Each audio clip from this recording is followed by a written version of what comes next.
Joe, I hope you don't mind, but I'm going to ask you a little bit about just the idea of social capital or social or community building. Those are two separate things, but Sure. how you'd describe them for people? How you Well, define?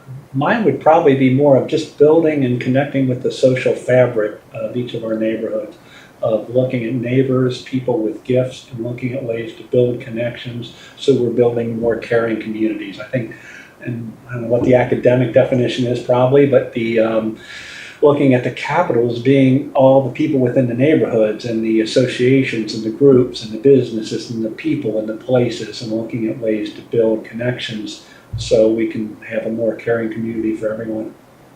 Sounds wonderful. And what how do you go about community building? I think there's a number of different ways. I think an initial step is just paying attention to what people in neighborhoods care about. What's on people's minds, what are the gifts that are present. I think it's also kind of an internal belief that within each of our neighborhoods, within our communities, we have an abundance. We have everything that we need to care for one another, to solve many of our problems, and to build a caring community. So I think spending time paying attention to what people care about, building relationships with people, and looking for ways to build connections seems like a very effective way is paying attention to the gifts that are present within each of our neighborhoods, what people care about, what people like to do, what people can do, what's on people's minds, and looking at ways to connect people around their gifts. How do you find that pulse? By being there, by paying attention. There's a quote that I somewhere along the line heard it: listen with an intensity that most people save for talking.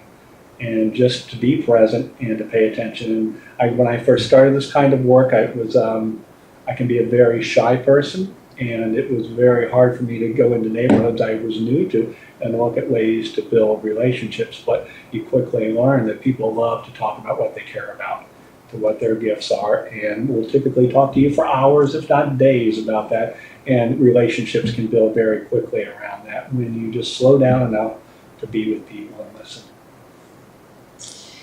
So you've been involved in building communities for a while now. Do you have some examples from your experience where community building has some examples of successes around listening?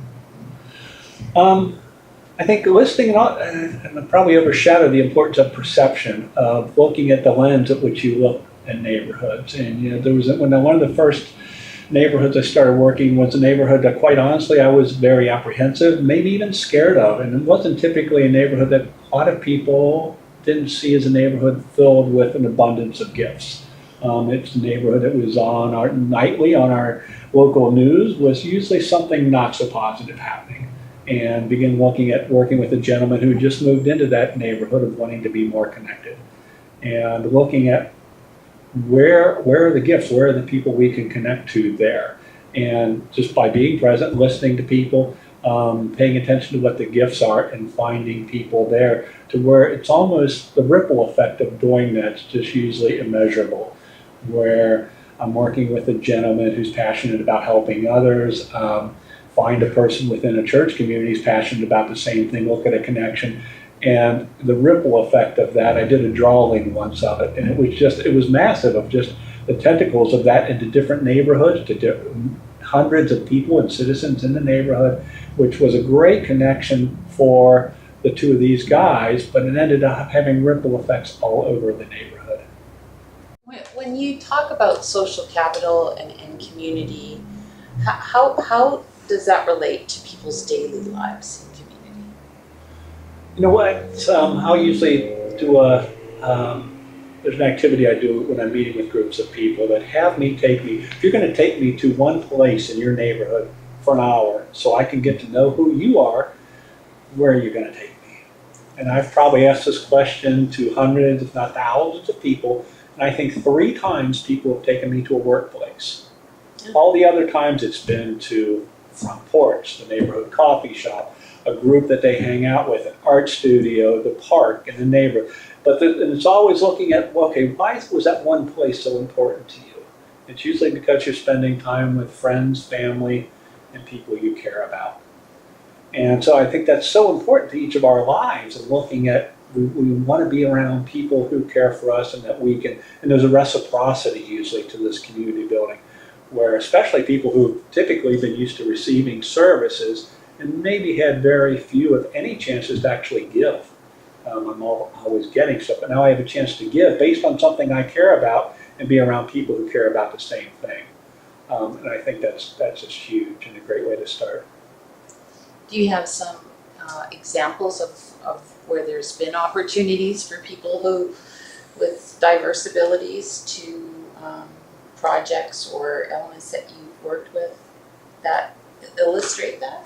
Well, the gentleman I was talking about, he became connected to a neighborhood church. He had been away from the city for a while, and he had started looking at places he cared about and things that he liked. He loved collecting buttons. He'll tell you he had a collection of 2,346 buttons. But he also cared about helping people. And I started looking at where he had positive experiences in the city. He named a neighborhood church that he had been there one Sunday, and the people there were very nice to him. So we started visiting this church, introducing him based on things that he cared about. And over the course of weeks, began learning he had a passion for conditions for people who are homeless. He had been a guy who had either kind of removed himself from a lot of programs and places he lived, or had been kicked out. So he found himself in conditions of homelessness in different times. So I think that contributed to the passion, but nonetheless, finding someone else who shared that passion. We found someone else in that parish who shared that, and they started a neighborhood coffee shop called the Canticle Cafe, which was just a place for people to be out of the cold in the winter and the heat in the summer. And it's a connection that the two of them had that started this thing and enabled them to share that passion with each other. And it spread into a lot of different things, but it was that connection resulted in the start of this neighborhood cafe and a lot of relationships with a lot of people.